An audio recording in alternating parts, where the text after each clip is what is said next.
कभी अगर ऐसा होता है ना, आप कहीं मैं एंटर हो रहा हूँ, कोई गार्ड या कोई रोक ले, जी सर आप कौन, और मैं तो यार मेरा नाम वसीम है, उनसे मिलना है, तो मैं अल्लाह का शुक्र अदा करता हूँ कि मुझे लगता है ये रिमाइंडर है कि जरा दिमाग ना औकात में रहे कि इजी, ये ना समझना कि मैं तो बड़ा कुछ।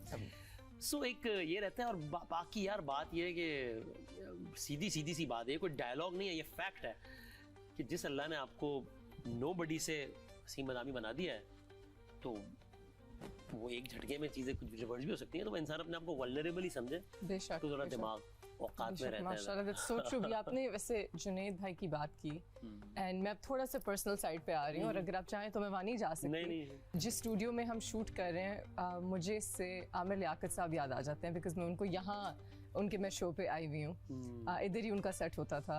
And 2 people very close to you, 2 public figures जिनको दुनिया मानती थी, you've lost them साथ ही वेरी क्लोजली। हाउ डिड आपने इस ग्रीफ को कैसे डील किया? क्योंकि आप तो एक पब्लिक फिगर हैं जिसको लोग ऑलमोस्ट कंफर्ट के लिए भी देखते होंगे, क्योंकि आपके वो दोस्त थे। तो आपका क्या प्रोसेस था इसमें से गुजरने का?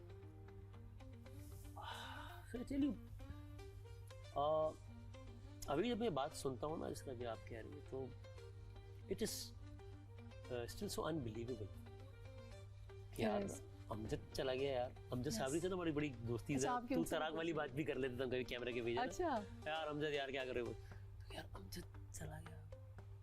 डॉक्टर साहब ने बड़ी रौनक लगाई हुई। डॉक्टर साहब ना वो ऑन एयर के अलावा भी वैसे बहुत किसी महफिल में आप बैठे तो डॉक्टर आमिर लियाकत है, तो बस फिर वो वही है, बस फिर वो मैन ऑफ द मैच वही है फिर।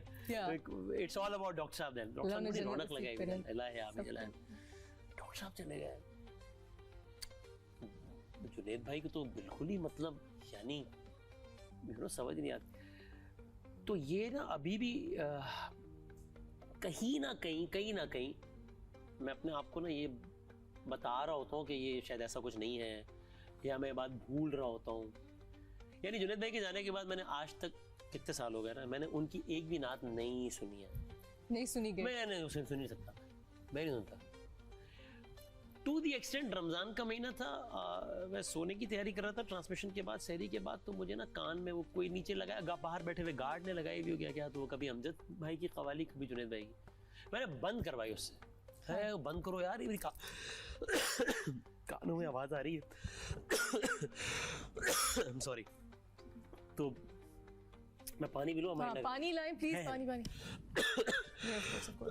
Sorry. You okay? No, of course, take your time. Relax, no rush.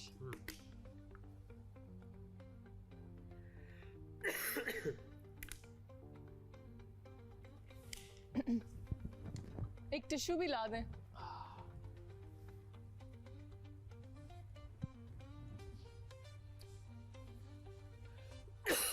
Start? No, of course. हाँ जी, so you were saying कि अब तो मैंने एक्चुअली ना मैंने बंद करवाया एक्चुअली, कि मैं कहा मेरे कानों में आवाज आ रही, आई कैन नॉट स्लीप। तो ये अभी भी प्रोसेस फुली आपका नहीं, एक्सेप्टेंस नहीं हुई? हाँ, यानी मैं आपको बताऊं, अजीब सी बात है कि मैं जुनैद भाई के बच्चों से कम मिलता हूँ।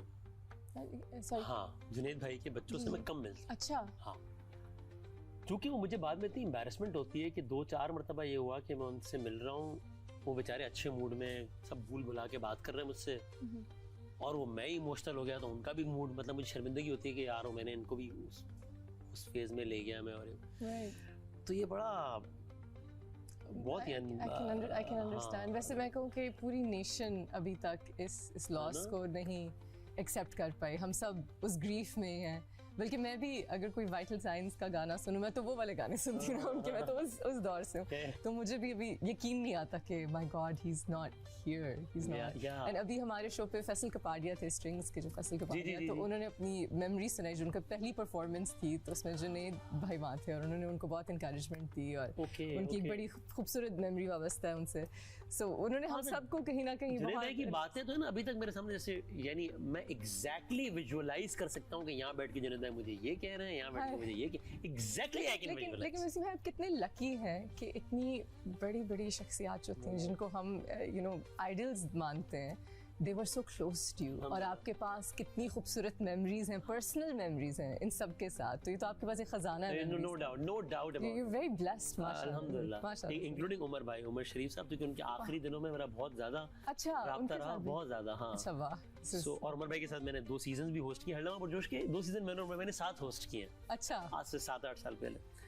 So very lucky. और कोई आपके बारे में मतलब कई साल बाद, कई डेकेड्स बाद यही कहेंगे, जब आप 100 से भी ज्यादा आपकी उम्र गुजर जाएगी, तो somebody will say कि वसीम भाई के साथ मेरी बहुत अच्छी मेमोरीज थी। तो ये अल्लाह करे कि लोग अच्छे अल्फाज में याद रखें। इंशाल्लाह एब्सोल्युटली। अब मैं वापस जा रही हूँ उस फेम वाली बात पे और वो प्रेशर वाली बात पे, जो इतनी मुश्किल कभी जो हम कह रहे थे डेंजर्स भी होते हैं।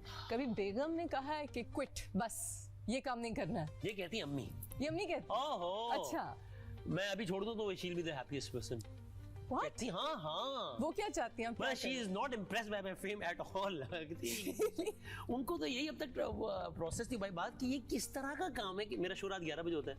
हाँ। तो ये कहती है तुम्हारा भाई है, वो सुबह 9 बजे काम पे जाता है, शाम 6 बजे आता है, 8 बजे खाना खाता है, फिर सब साथ रहते बैठते हैं। हाँ, सब साथ। अच्छा, माशाल्लाह। हाँ, सब साथ रहते हैं, इसीलिए मैं इस कराची में रहता हूँ, वरना मैं इस्लामाबाद में होता, क्योंकि मेरी फील्ड जर्नलिस्ट सारे वहाँ रहते हैं, मुझे वहाँ ज़्यादा मजा आता है। लेकिन because the fact that I want to live with my family, तो इसलिए मैं कराची रहता हूँ, सब साथ रहते हैं। तो कहती है ये होती है कि इंसानों वाली जॉब, ये होती है इंसान। क्या है ये, कभी रात 2 बजे जा रहे हैं, रमजान में सारा महीना नहीं आ रहे हैं, कभी मतलब जब भाई घर आ रहे हैं तो तुम घर से जा रहे हो, ये सब की क्या है ये सब? फख्र भी तो होता होगा कि मेरा बेटा कहीं जाए तो जी वसीम बादाम। आई एम श्योर होता होगा, आई होप होता होगा। उन्होंने मेरे सामने अल्हम्दुलिल्लाह कभी जाहिर नहीं किया ऐसे।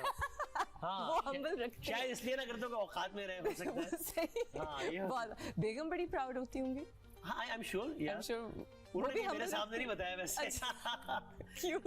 बट जिस बात में मैं उनको रियली अप्रिशिएट करता हूँ वो ये कि शी इज लर्न कि यार किस तरह मैनेज करना है। तो मेरे जैसे रूटीन वाले टाइम, जिसका रूटीन हो, उस जैसे आदमी के साथ मैनेज करना शायद थोड़ा मुश्किल होता है। उन्होंने कर लिया, वो कर लिया है माशाल्लाह। That's amazing. सो अब आगे का प्लान क्या, अगले 5 साल का कोई क्या गोल है?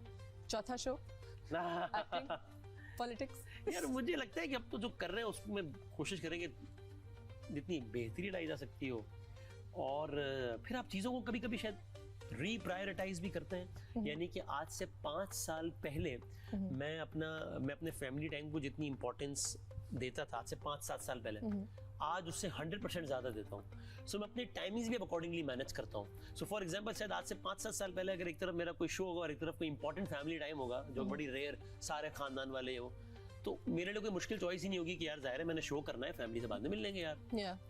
It is not the case today. Really? लोगों को नहीं यार ये फैमिली टाइम है, शो की रिकॉर्डिंग आगे पीछे कर लो वरना किसी और से करा लो। हाँ, अच्छा।